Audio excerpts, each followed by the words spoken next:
So as I'm lying here out my tits post-surgery, I thought we'd just do a quick wee how do we even get here video and kind of explain my back issues that I've kind of touched on a wee bit. And yeah, this is obviously going back 6 years, so I'll try and condense the last 6 years in a few minutes, but knowing me, it'll probably go longer than that. So anyway, November 2016, wake up, sore back, it's a wee bit niggly. Don't really think too much of it. I was actually going over to Korea for a training camp when I was doing judo. Can kind of feel it quite bad on some days not so much. Wasn't great in the gym, so I kind of tinkered my gym thing, because at the end of the day I was over there to do judo, not do weights. So yeah, kind of didn't really do much deadlift, squats, that type of thing. I was coming back from there to fight the British Championships, so again, didn't want to make it worse. So that was that, fight the British in December, kind of few weeks downtime over Christmas, get back to January and just kind of train as normal. Had to make wee changes and stuff in the gym, but it was very like fluctuating my back. Some days it would be kind of alright with a wee bit of pain, some days it would be fucking unbearable and it would be killing me.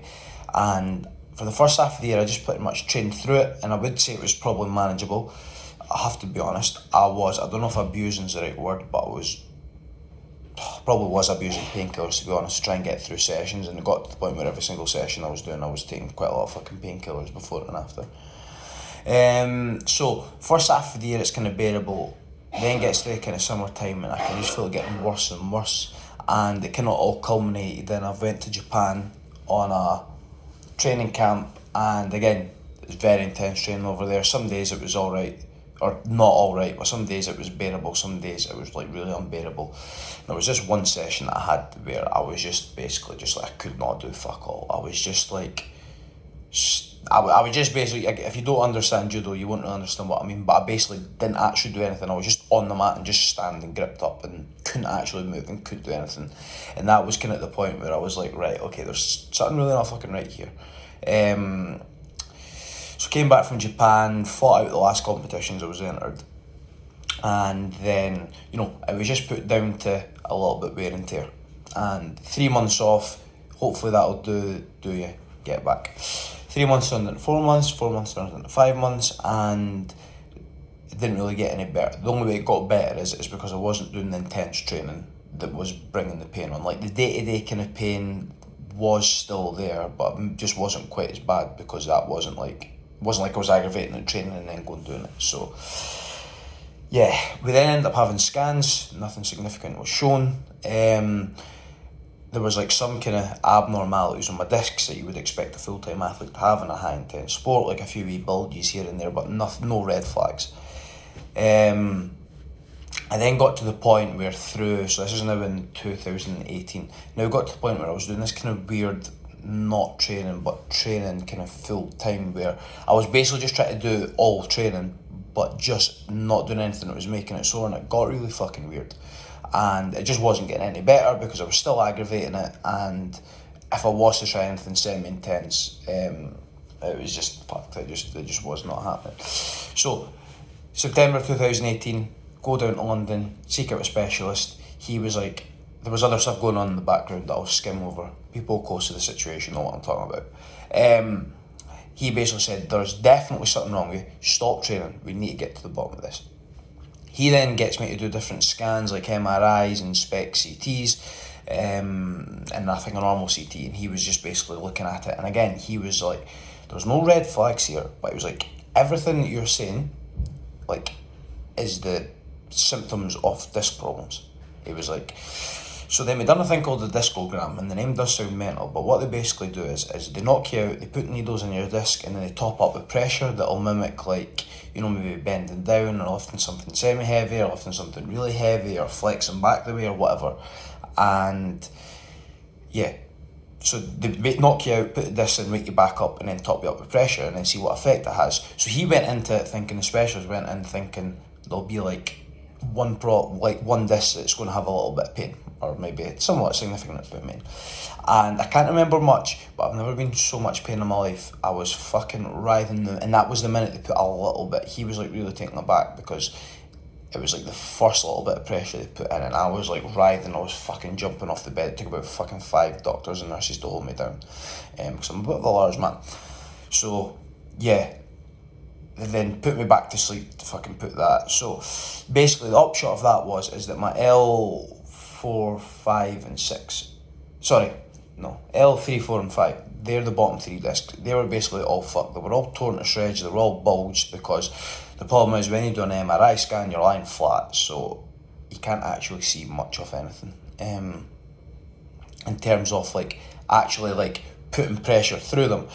So yeah, they were all just collapsing in on themselves when you're putting pressure on them and blah blah blah. So that kind of left me with 2 options. It left me with a full disc replacement, which is basically in spinal fusion, where they basically take the discs out, fuse part of the spine, and then put metal discs in to replace. That was really high cost, high risk. Or they can try a less invasive surgery, which is what I went for, which was called a disc FX, which is basically where they try and heat seal the discs back together. So I've tried that, and it basically didn't get me the result that I wanted. It was kind of deemed a failure at the time and unsuccessful. So I was going through the Scottish Institute of Sport at the time, spoke to the medical staff and physio there, and they were just like, look, it's obviously it doesn't look like that it's giving you enough relief you can get back to high for performance sport, especially in that fucking sport. So yeah, we don't think it's very, doing the risk assessment, we don't think the replacement's worth it. So basically at that point I kind of had to walk away from judo. So, bit of a kick in the balls, but at this point, I'd kind of, because it'd been so long, I'd kind of like, yeah, I'd kind of come to terms with it almost before it even happened. Now, this is now getting into the beginning of 2020, and what I said to myself, because at the end of the day, the discs were fucked. The discs, whether I made them 10 times worse or 1 time worse or not worse at all, to get them fixed, they were always going to have to come out. So, you know what I mean, you can damage them with what you want, because if they're getting to fuck, then it doesn't really matter. So at the start of that year, I was like, whether my back's better or worse, I'm going to deadlift 260 kilos. That was my PB from like years ago before I was injured. I was like, I just want to get back there. So I trained kind of the first half. I'm just kind of training the gym, enjoying it, doing different things, and start back doing squats, deadlifts, that type of thing. So then gets to like December of that year, and this might sound crazy to some people, but again, this is weights that I was doing when I was like 17, 18. I was like, just say I was like starting to back do 220, 230 kilo for a few reps. So I was still quite a bit off where I wanted to be. But last session, the 2020, it was like the 30th of December, I was like, fuck it, let's just see what I can do. I get up and I do my 260 kilo deadlift, and I was like fully expecting, like, see in the morning, I was like, this is really not going to be fucking good. And see for the next few days, this is going to be a lot bad. And it turns out it wasn't actually that bad. Like, I was in a wee bit extra pain, but I was able to manage it and kind of just pain relief effectively and get rid of it. And at that point I was like, right, let's fucking go. So through 2021, I just basically went like a motherfucker. That was kind of around the time I started my page. So just for context, everything you've seen on my page is basically been me at like 70%. I'll just use deadlifts as an example. You know, some days it was really bad, and some days it was to the point where I would have to like stop at like 50%, and other days it was fine, other days I could get myself quite strong. So that all kind of culminated me in, you know, training in the gym, not really too restricted, being able to manage the pain, different techniques, cutting back when I had to, and then my kind of crown and jewel up to this point, I done a 280 kilo deadlift. Happy fucking days. So that was now like in December 2021. Keep training, doing everything as normal, started doing a bit of judo again. Again, the morning after I'd be like, Jesus fucking Christ. But then after that, Jesus Christ would go away and I'd be fine. So, get to the kind of summer of this year and I can kind of feel that my back's regressed a bit. Can't really deadlift much of anything without being in pain. I'm struggling a bit more doing back squats and stuff, and there was just a lot more kind of day-to-day kind of things that was in a lot more pain doing. So I kind of was like, right, okay, let's see what's happening. Get back in touch with the specialists in London. They sent me for more scans, and what had happened is that, which obviously I kind of knew that first surgery had given me a little bit more relief, and it worked to an extent, because before, what I've done since the surgery, I couldn't even do that before. So basically what it's shown is that 2 of the discs that were fucked were looking a lot better, and then but one other disc that was fucked was looking like 10 times worse, and it was like really just all collapsing itself at the front. So if a disc is like that, it was just like all sides touching kind of thing. And discussed there are a few different options. The replacement was still on the table, which they could do, a lot less risky now, but if there was fucking far too much money.